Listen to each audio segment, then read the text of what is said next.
Before the TE20, most farming was done by horses and human labour, making the work extremely slow and arduous. By the outbreak of the First World War, there were over 1 million horses on farms in Britain.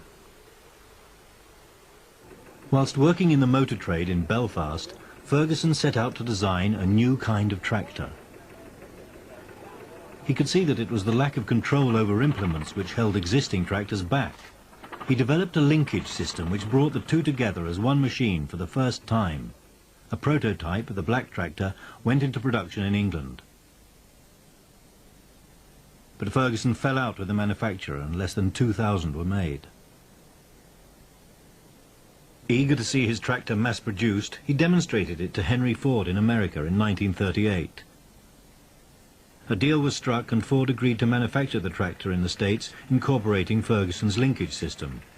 The new tractor was called the Ford Ferguson.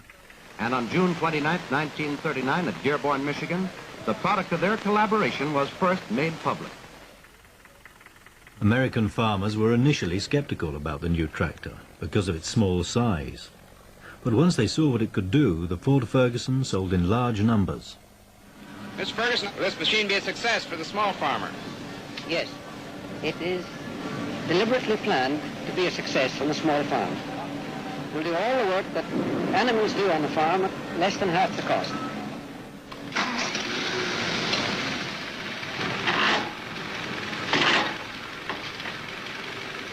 But the small farmer in Britain would have to wait. Plans to export the tractor were halted by the outbreak of war. By the time the war ended, Ferguson had plans for a new, improved tractor to be made in Britain. The first TE20s came off the production line in October 1946. At last, a light manoeuvrable tractor was available to British farmers. The combination of three-point linkage and hydraulics made tractor and implement one, and was sold to farmers as the Ferguson system. If you think of a tractor as a mechanized horse, then, of course, you build a plough on wheels to harness to it. Now, think of a tractor as a ploughing tool. Why not make the ploughshare part of it, without any wheels of its own, and couple it here, and here, and on top here. This three-point linkage, as it's called, is the crux of the idea. It makes every tool part of the tractor, not dead weight to be dragged. A lever at the driver's side operates a hydraulic pump to raise or lower the tool, so you can plough at any depth at a touch of the lever. The impact of the new tractor was dramatic. Farmers were able to work faster and more efficiently. The TE20 could plough in an hour what had taken a horse the whole day. Because the tractor and its system was so revolutionary, Ferguson established a training school. Here, salesmen, engineers and farmers were taught the mechanics of this new way of working. The school was at Stoneleigh Abbey, a few miles from the factory. The main course, which takes 10 days, is divided between work in the field and in the classroom. It deals with both theory and practice. Many of the students are, of course, already familiar with the basic operations of tractor handling and driving. But others have to begin right at the beginning.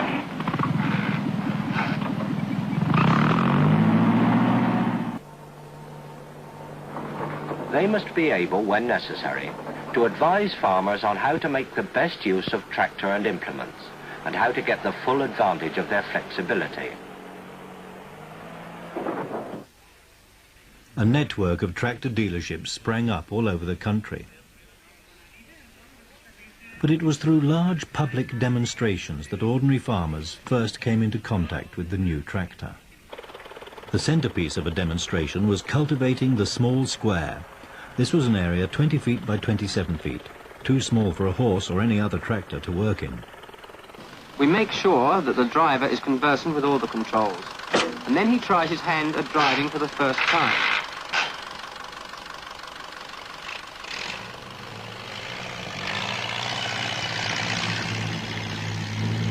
Ferguson service was extensive. When farmers bought a TE20, the dealer came with it to make sure they knew what they were doing. I'm one of the many thousands who farm the Ferguson way.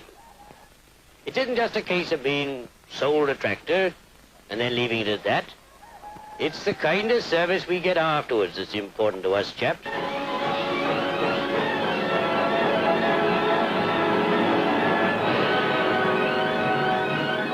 Ferguson had always intended that farmers all over the world should benefit from his system. By the mid-1950s, the T20 was being used in over 160 countries. 70% of the 74,000 tractors turned out by Ferguson's last year were exported. These tractors are now working at all sorts of jobs in many different countries. As tractor sales grew, so did the sales of implements. Only Ferguson tools would fit the integrated system, and a whole new range of farm machinery had to be developed for the T20. Ploughing's only one job on the farm. An agricultural machine worth its petrol must do all the others too, better than a horse or a mechanical horse. A horse can't saw up logs. The tractor can, and dig post holes. There are 20 tools for 20 different jobs the tractor can do. Efficient mechanization has come to the farm. The uses of the T20 went beyond farming.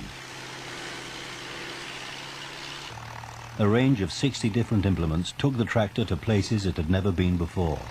Playing fields, building sites, road construction. The roller is chain-driven from the power unit's rear wheels and steered through an independent system. When the power unit is required elsewhere, it is a matter of minutes to disconnect. In 1953, Harry Ferguson, by now nearly 70, sold out to the Canadian firm Massey Harris. Just 2 years later, production of the T20 came to an end. In 10 years, over 500,000 tractors had been made, more than any other single British model before or since.